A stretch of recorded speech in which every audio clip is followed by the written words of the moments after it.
Second here. Okay, we are recording. You can go ahead and type your name in the chat box so that there's a chat log.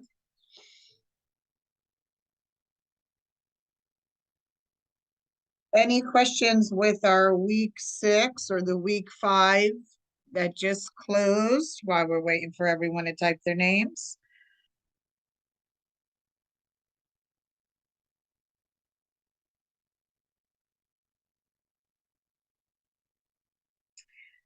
We only have one more week of new material in a live session, and then the week 8 final exam. I will upload all of the PowerPoints that will be on the final exam to the week 8 announcement so that you have something to study from.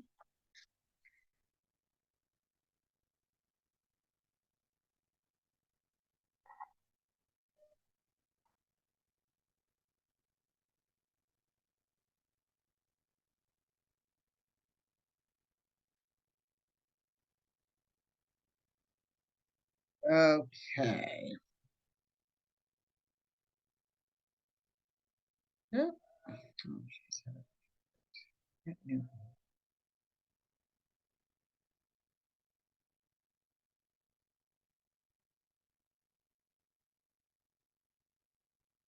All righty, we'll get started here for our week 6 PowerPoints if there's no questions.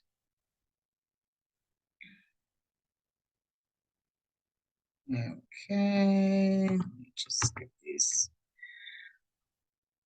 All righty, so we got some medical terms here that are going to be important for this week's quiz. I'm sure you've heard of them before.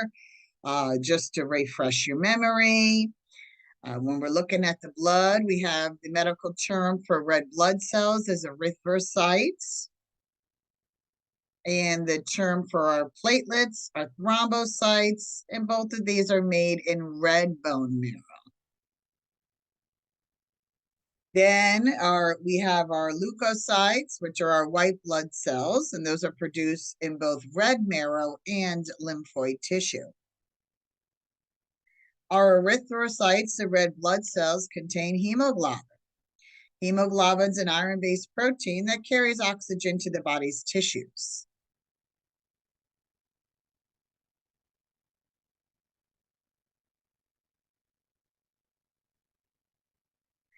Anemia. Anemia is a decrease in the amount of oxygen carrying hemoglobin in the peripheral blood.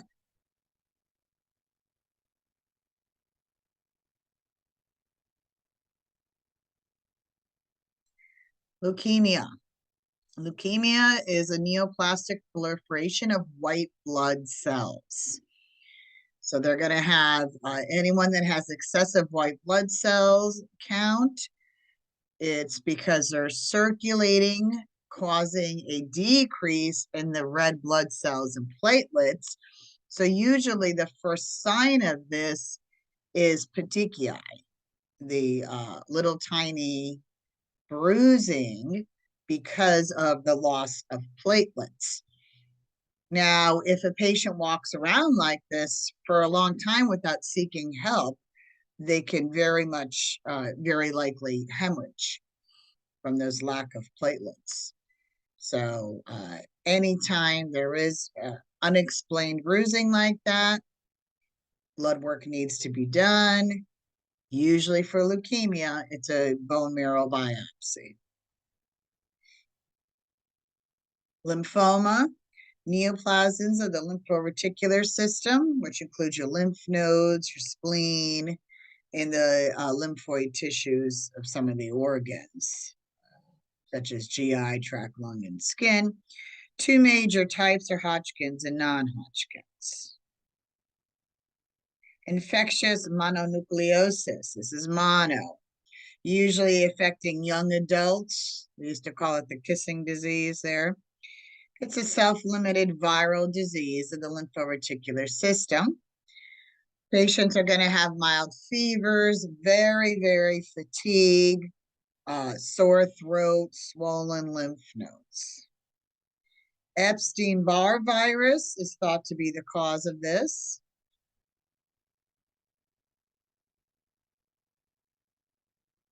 Hemophilia.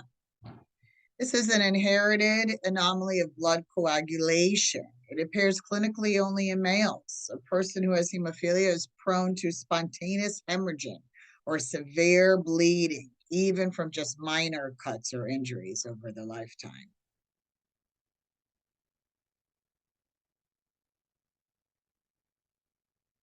Cushing syndrome. This is an excess production of glucocorticoid hormones. Remember this from our discussion post before. Endocrine glands, their job is to secrete hormones or chemical messengers that affect a single target organ or the entire body.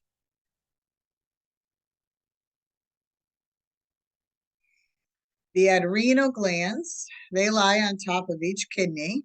They have an outer cortex in their inner medulla. The adrenal medulla secretes epinephrine, which is our adrenaline, and our non-epinephrine.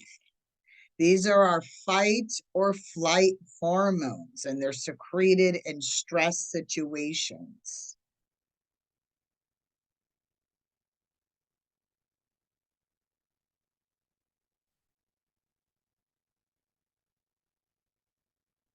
Adrenal metastasis. Adrenal gland is one of the most common sites of METs.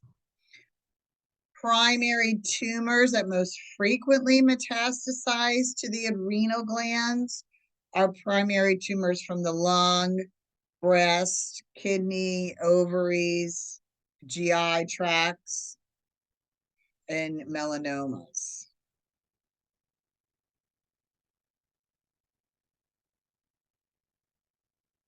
You can see a renal carcinoma here on this slide.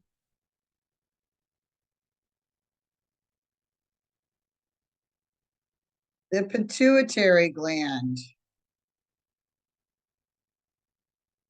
This is called the master gland.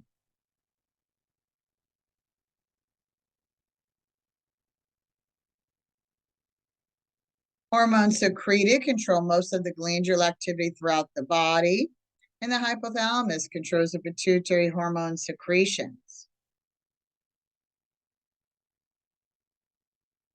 Anterior lobe secretes the growth hormone TSH and ACTH, adrenocorticotropic hormone, and the gonadotropins. They include follicle-stimulating hormones and luteinizing hormones.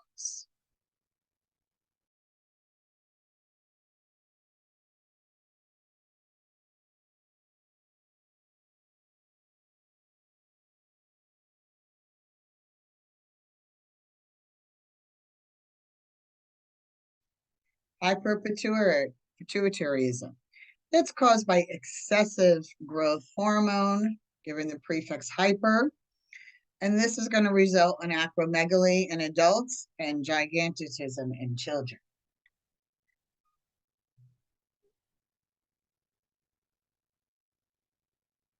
Hypopituitarism causes profound generalized disturbance in the bone growth and maturation. So this is the opposite. This is when we have dwarfism. Hypo, below, under.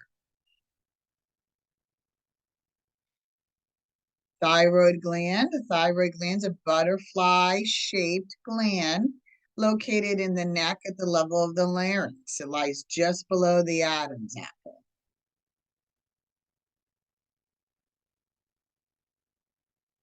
Hyperthyroidism. That's when we have excessive thyroid hormone production. And they'll call this they use the medical term Graves' disease, where the entire gland is affected. Goiter. Goiter is enlargement of the thyroid gland that does not result from inflammatory or neoplastic process. Once it was believed to be in areas of low dietary iodine.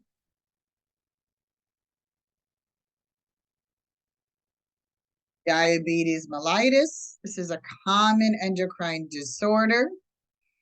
in which beta cells in the islets of Langerhans of the pancreas fail to secrete insulin, or target cells throughout the body and fail to respond to this hormone.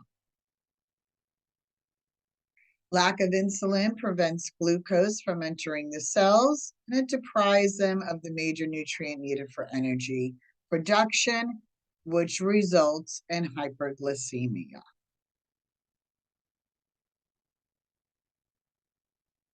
Some complications from diabetes would be atherosclerosis, which will cause an increased risk of heart attack, stroke, or gangrene. A lot of patients with diabetes end up getting their toes cut off, and sometimes it'll spread up even to the legs. Frequent infections from that poor circulation. They could have kidney damage, like a lot of patients. That's why when we are doing contrast studies, we know the kidneys need to filter out the contrast. If the patient has diabetes, we need to be careful. Needs to be approval. BUN and creatine need to be run. We need to make sure that their kidneys can handle the contrast. Sometimes blindness as well from narrowing and rupture of the retinal blood vessels. Insulin shock or hypoglycemic shock. This is from too much insulin and not enough food. Oh, okay. All right. Well, that is it for the week 6 quiz. And I believe I wrote in the announcement how many questions. I want to say, I think there was 25 or something. I put it somewhere for you.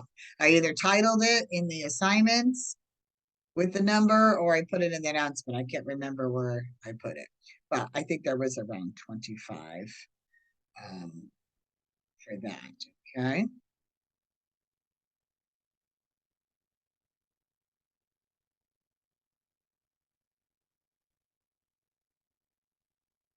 I'll post this recording so that you guys can reference it again and grab the PowerPoints from it. Okay.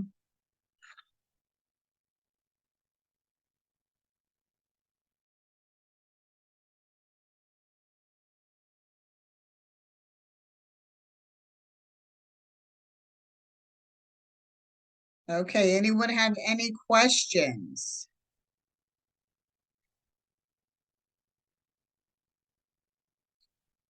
All right. So this week is just your normal discussion board, assignments, and your quiz. And like I said, you can review this recording when I post it. Usually it takes Zoom a bit to get it to me, so I'll post it by tomorrow morning so that you have these PowerPoints to review again. Okay. All right. If there's no questions, then have a good night. And I will see you next week. Any questions, just feel free to email me, okay?